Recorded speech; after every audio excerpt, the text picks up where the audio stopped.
Hello, everyone, and welcome to this week's Monday Lunchtime Digest.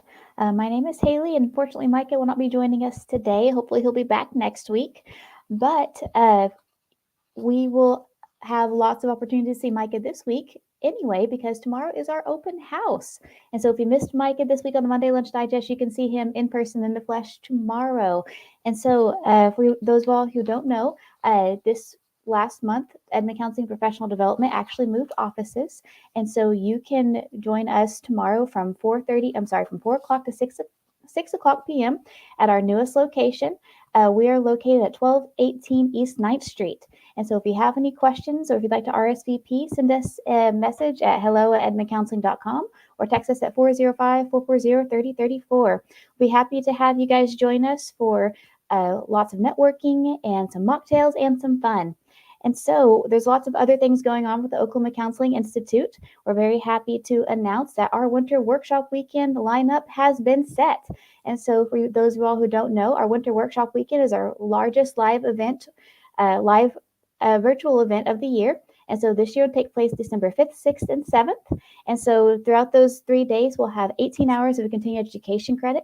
We'll have opportunities for ethics. We'll have opportunities for supervision. We'll have opportunities for strength-based and more. And so if you'd like to sign up, you can go to thecounselinginstitute.org. We now have all of the events up and ready to be registered for. And so again, if you have any questions, feel free to reach out. Also, next week, which I can't believe is next week, next Saturday, November 2nd, we'll have 6 hours of live continuing education as well. And so in the morning, we're happy to welcome Dr. Julie Colzett. Dr. Julie Colzett is a clinical psychologist from New York, and she'll be doing a 3-hour presentation on CBT for insomnia. In the afternoon, we're happy to welcome back Tiffany Dilworth. Tiffany Dilworth has done many trainings with us in the past. She's one of my favorite presenters personally, and she'll be doing a 3-hour training on working with grief among immigrant folks. And so please join us next Saturday for some awesome live webinars. But if you can't make our live webinars or if you missed any of our past ones, we do have many of our live webinars up and available on demand now. You can go to counselinginstitute.org and click the CEU tab to find our full on-demand catalog. And so that's what's going on in the world of the Oklahoma Counseling Institute. Let's talk about what's going on nationally. And so, unfortunately, over the last week, Dr. Philip Zimbardo has passed away. Dr. Philip Zimbardo is best known for the Stanford Prison Experiment. He's done many other experiments and was a world-renowned researcher for more than 50 years. Dr. Zimbardo also served as the American Psychological Association president in 2002. And so Dr. Zimbardo is survived by his children and his wife of over 50 years, Dr. Christina Maslach, who is a researcher in her own right who has studied the effects of burnout. And so very sorry to have lost such an important figure in the world of psychology. What's going on in the world here in Oklahoma? There's some really neat things going on in Putnam City. And so Putnam City school counselor Megan Still is launching a new program among the fifth graders. So she has given the fifth graders access to an app called WellCheck, WELLCHEQ. So WellCheck is an app that allows the fifth graders to rate their emotions for the day by using emojis.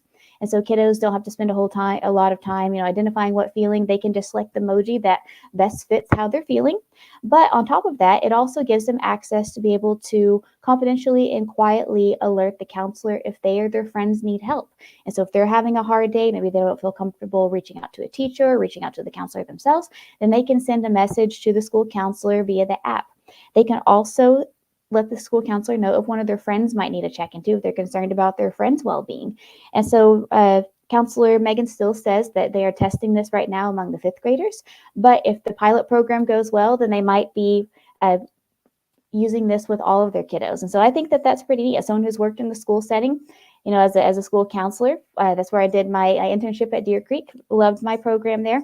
It was really awesome to be embedded in the school system to be able to help the kiddos. But, we don't always know what's going on with the kiddos between sessions. And so I love that, the counselor can get some live data, and kiddos maybe aren't seeking services or aren't getting services can also get some help or let the counselor know whenever their friends need some help. So I think that's really, really awesome. And so this week's winner, drum roll please. Last week we asked the question of what was your favorite Halloween costume growing up?